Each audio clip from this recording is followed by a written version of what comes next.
आदी हूँ, तुम मत मेरी मंजिल आसा करो। है फूल रोकते, कांटे मुझे चलाते, मरुस्थल पहाड़ चलने की राह दिखाते। सच कहता हूँ, जब मुश्किलें ना होती है, तब मेरे पग चलने में भी शर्माते हैं। मेरे संग चलने लगे हवाएं जैसी, तुम पथ के कण कण को तूफान करो। मैं पर्वतों पे चलने का आदी हूँ, तुम मत मेरी मंजिल आसा करो। नमस्कार, मैं हूँ रिदम दत्ता और आज महंतम कवि गोपाल दास नीरज की ये कविता हमारी एक ऐसी शख्सियत की जीवन से मेल खाती है जिन्होंने अपने जीवन में अपनी अद्भुत सोच, अपनी कड़ी मेहनत और अपार क्षमता के साथ वो कर दिखाया जो सोच से भी परे है। तो स्वागत करते हैं, देर नहीं करते हैं, managing director, editor in chief, Bharat express news network से श्री उपेंद्र राय जी। बहुत बहुत स्वागत है। Thank you rhythm, thank you so much. सबसे पहला सवाल आपसे यही कि भारत एक्सप्रेस की एनिवर्सरी अभी रिसेंटली कंप्लीट हुई है। बिल्कुल। और आपके जीवन में एक और सक्सेस स्टोरी जुड़ी है, तो आप कैसे देखते हैं इस जर्नी को? बेसिकली कोई भी जर्नी एक दिन में नहीं शुरू होती और मैं ये कहना चाहूँगा कि शायद ऊपर वाले की बड़ी मेहरबानी रही, मेरे बड़ों का आशीर्वाद मेरे ऊपर रहा कि मेरी शुरुआत बहुत छोटे पद से हुई। जब मैं ग्रेजुएशन फर्स्ट ईयर में था तो पढ़ते वक्त ही मैंने काम शुरू कर दिया था और मैं सहारा में एक तरीके से जूनियर रिपोर्टर के पद पे भर्ती हुआ लखनऊ में 1997। तो आज मैं पीछे मुड़ के देखता हूँ तो लगता है कि 1997 से लेके अभी तक का जो टाइम है करीब करीब 26 साल बीत चुके हैं and I am running in 27th year. क्या बात है। तो 26 साल के सफ़र के बाद ये मौका आया जीवन में कि मुझे अपनी कंपनी चलाने का मौका मिला, नया एक राष्ट्रीय न्यूज़ चैनल लॉन्च करने का मौका मिला। लेकिन जब सफ़र होता है तो सफ़र पथरीला भी होता है, कांटों से भरा भी होता है, मुश्किलें भी होती हैं, चुनौतियां भी होती हैं। और जर्नलिज्म बेसिकली इंटरटेनमेंट रिपोर्टिंग करने वाले आदमी के लिए क्या होता है कि अच्छी अच्छी मखमली बातें होती हैं, लेकिन मैं अपने करियर में इन्वेस्टिगेटिव जर्नलिस्ट रहा, वैसा जर्नलिज्म किया मैंने। तो उसमें बहुत सारी मुश्किलें भी मैंने फेस की और उन चुनौतियों का डट के सामना भी किया। लेकिन एक चीज़ रही कि हम लोग जिस बैकग्राउंड से आते हैं, जहाँ से आते हैं, हमें जीवन में हारना नहीं सिखाया गया, लड़ना सिखाया गया, तो लड़ते रहे। थोड़े ही समय में भारत एक्सप्रेस हर ओर नजर आया, चाहे G20 समिट हो, भारत रंग महोत्सव हो, लिटरेचर फेस्टिवल्स हो, वर्ल्ड बुक फेयर हो, फिल्म से मीडिया प्रमोशनल एक्टिविटीज में हो। तो क्या ये इस चैनल की विविधता के ऊपर भी एक प्रकाश डालता है कि हम हर तरीके से हर तरह का काम करना जानते हैं? बेसिकली जब मैं सहारा ग्रुप CEO था तो मुझे एंटरटेनमेंट और मीडिया की जो कंपनी थी, फिल्म प्रोडक्शन की जो कंपनी थी, मैंने उस कंपनी को भी कुछ सालों देखा है और न्यूज़ का चैनल तो मैंने चलाया ही है। तो मेरा संपर्क ऐसे लोगों से था और जब भारत एक्सप्रेस का डिस्ट्रीब्यूशन हमने बहुत अच्छे तरीके से किया कि भारत एक्सप्रेस को अगर आप त्रिपुरा में हैं तो भी देख सकते हैं, आप दुबई में हैं तो भी देख सकते हैं, अमेरिका में हैं तो भी देख सकते हैं, लंदन में हैं तो भी देख सकते हैं, मॉरिशस में हैं तो भी देख सकते हैं, रामेश्वरम में खड़े हैं तो भी देख सकते हैं, अयोध्या में हैं तो भी देख सकते हैं, यहाँ भी देख सकते हैं, इस कैंपस में भी। तो जब मैं नेशनल चैनल खोल रहा था तो मुझे इसकी अच्छी समझ थी, क्योंकि मैंने 10 चैनल पहले चलाए हुए थे। 3 एंटरटेनमेंट के थे, सहारा 1, फिल्मी, फिरंगी, और सहारा के न्यूज़ के जो 7 चैनल थे वो, उसके साथ 7 शहरों से हिंदी अखबार, 11 शहरों से उर्दू अखबार। तो मेरा अनुभव था जो मुझे किसी से सीखना नहीं था, वो मेरे पास ज्ञान था पहले से। सर, आज हम एफ्ट यूनिवर्सिटी में भी हैं और सोशल मीडिया का ज़माना है, और आपको लगता है सोशल मीडिया की बदौलत आजकल पॉपुलैरिटी जल्दी मिल जाती है, लेकिन सुपरस्टार बनना या आप जैसा दिग्गज बनना मुश्किल है, क्योंकि उसके लिए बहुत मेहनत चाहिए। सोशल मीडिया आपको इंस्टेंट फेम तो देती है, मगर उस फेम पर कायम रहने के लिए मौका आपको मेहनत करना पड़ेगा। आप क्या कहना चाहोगे? सोशल मीडिया आपको एक प्लेटफॉर्म मुहैया कराता है कि आप अपनी बात बहुत आसानी से बहुत सारे लोगों तक पहुंचा सकते हैं। ये तो एक बात हुई, लेकिन रोज रोज आपके पास ग्रेट आइडियाज़ और बड़ी खबरें नहीं होती, तो आप क्या पहुंचाएंगे लोगों तक? केवल आपका लुक फील लोगों के लिए खबर नहीं हो सकता, क्योंकि आपसे ज़्यादा लुक फील वाले पूरी दुनिया में करोड़ों करोड़ लोग पड़े हुए हैं। तो डैट इज़ नॉट योर फोटे and that is not your threshold point.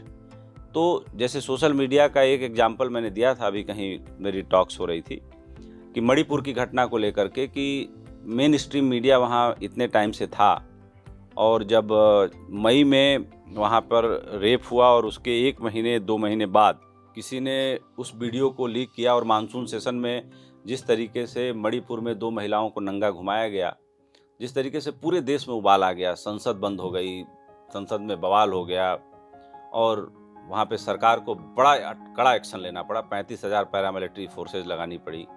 तो मैंने ये बात बोली थी कि मेन स्ट्रीम मीडिया अपने दायित्व से वहाँ बहुत ज़्यादा भटक गया, और सोशल मीडिया पर किसी आदमी की डाली एक क्लिप ने मेन स्ट्रीम मीडिया को भी मजबूर किया कि आपको वही दिखाना है। तो सोशल मीडिया एक बहुत बड़ा पावरफुल टूल है। अब ये ज़रूर है कि वो बहुत रेगुलेटेड नहीं है, तो सोशल मीडिया पर आपको गाली देने की भी आज़ादी है, किसी की निंदा करने की भी आज़ादी है। मैं मानता हूँ कि ये बहुत अच्छी सूचना है, और सोशल मीडिया प्लेटफॉर्म के जरिए आप बहुत कुछ बदलाव ला सकते हैं। स्वयं के जीवन में बदलाव लाने के लिए आप दूसरों से प्रेरणा ले सकते हैं, और दूसरों को अपने जीवन में जो आप बदलाव ला के दिखाए हैं उसको पहुंचा सकते हैं। या अगर न्यूज़ मीडिया में आप जुड़े हुए हैं तो जितनी अच्छी खबरें हैं जिससे समाज का भला हो, मैं हमेशा एक बात कहता हूं कि अच्छा और बुरा क्या है। अच्छा वही है जो दूसरे के जीवन में सुख ले आए, बुरा वो है जिससे दूसरे के आंख में आंसू आए बिना वजह। कई लोग गलत करते हैं, घर में हमारे भी बच्चे हैं, उनको एक आध चटकनी लगती है जब गलत काम करते हैं, वो सुधारने के भाव से होता है। लेकिन कई बार कहा है ना कि बिना वजह किसी को तकलीफ़ देना ये सबसे बड़ा पाप है, और बिना वजह किसी को खुशी देना ये सबसे बड़ा पुण्य है। तो वैसा काम आप करिए। आपके पास एक मीडियम हमेशा मौजूद है, आप 2 लाइन ही लिखिए।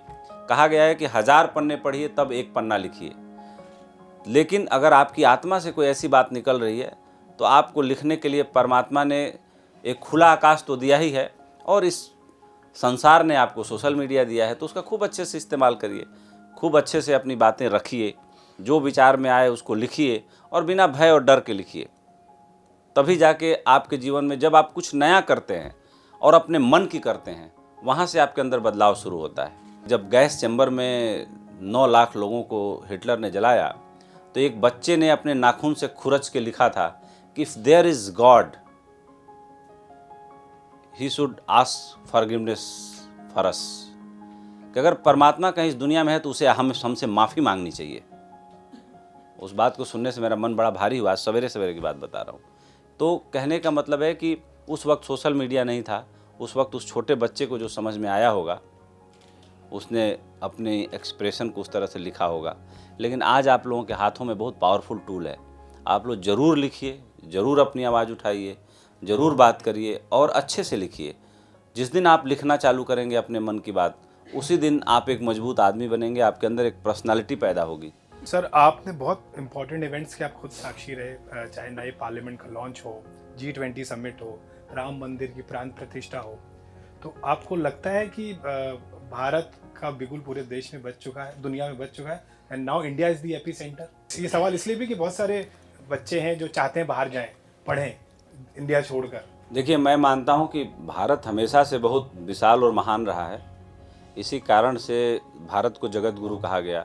यही वजह थी कि भारत पे 3000 साल तक आक्रमणकारी आते रहे, और सबसे बड़ा दुर्भाग्य ये रहा कि भारत को लूटने के लिए कोई सिकंदर के बाद कोई राजा नहीं था। जितने लूटने वाले आए सब कबीले में रहने वाले लोग थे।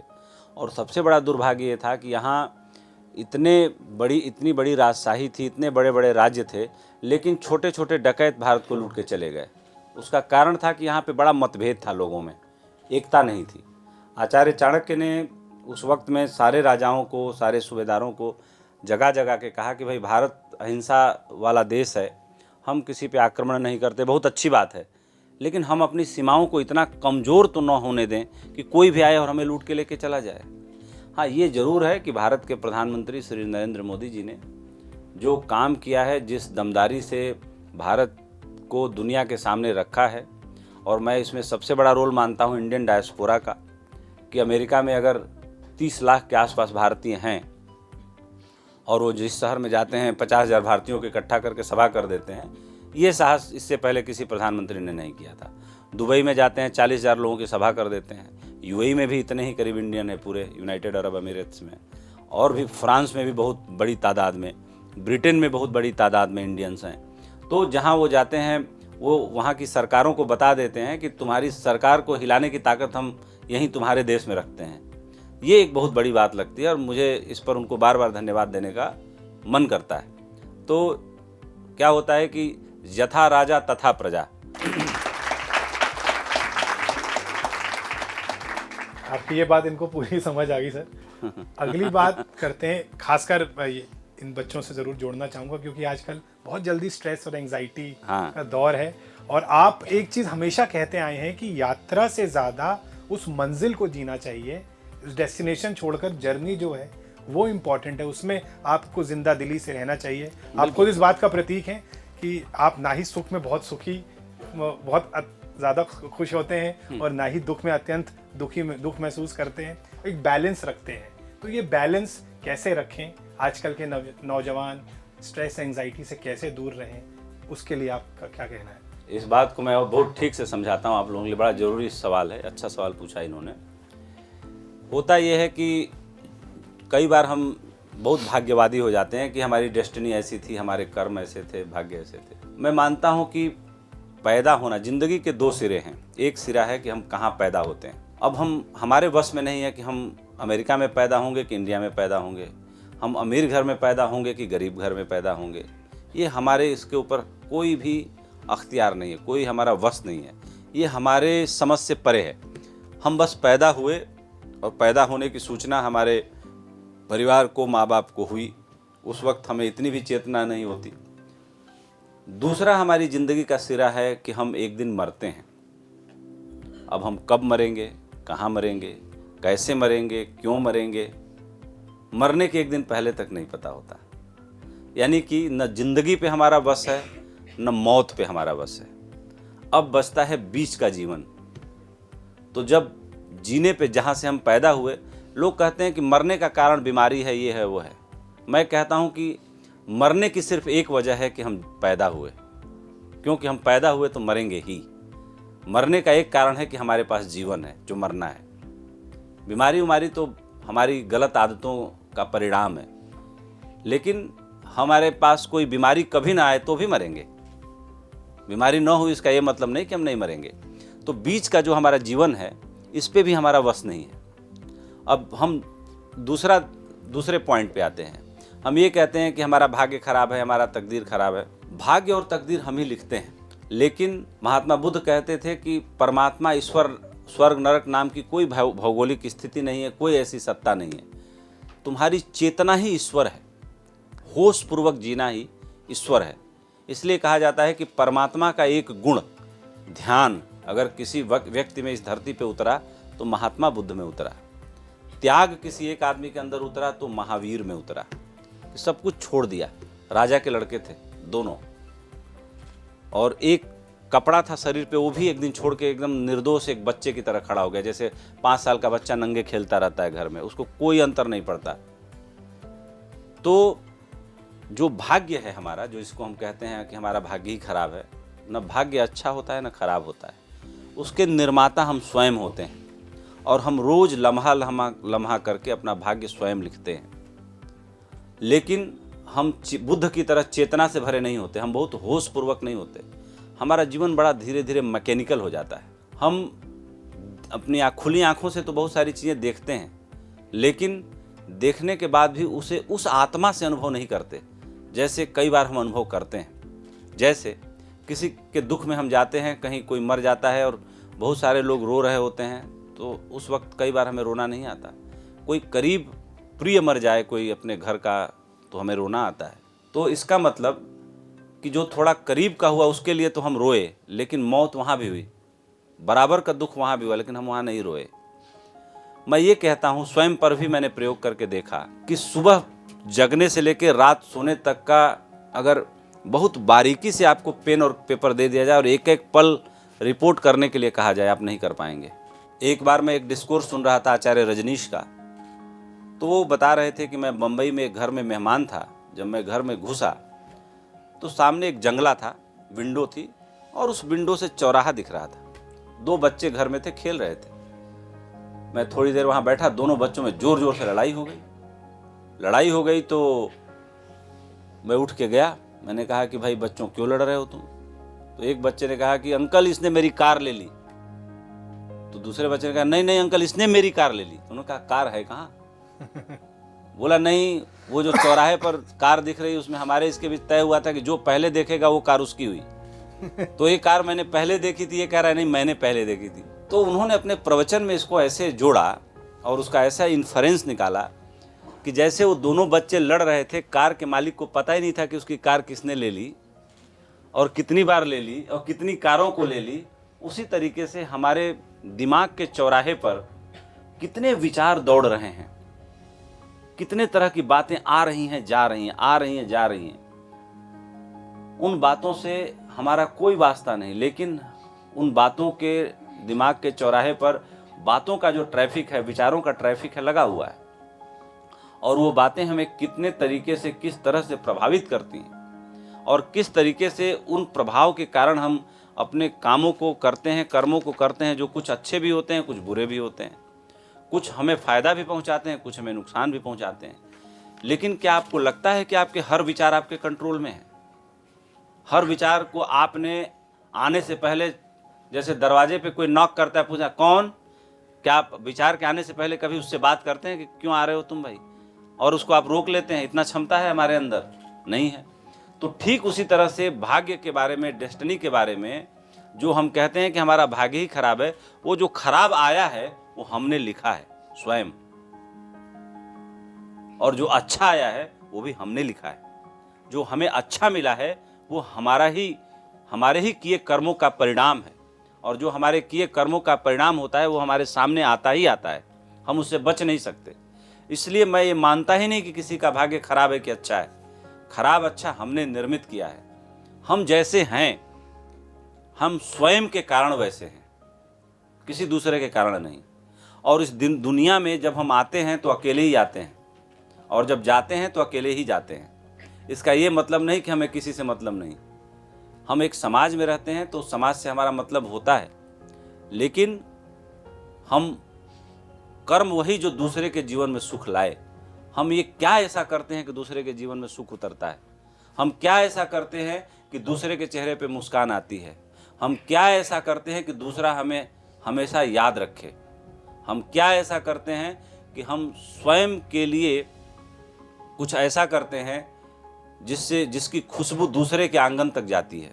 ये कुछ ऐसी चीज़ें हैं जो महापुरुषों ने बनाई कि भाई आप अपने जीवन को अच्छे तरीके से संचालित करना चाहते हैं तो आपको ऐसे जीना चाहिए। महात्मा बुद्ध कहते थे कि एकांतवास, सम्यक नींद, मात्रा में भोजन और ध्यान, ये बुद्धों का शासन है।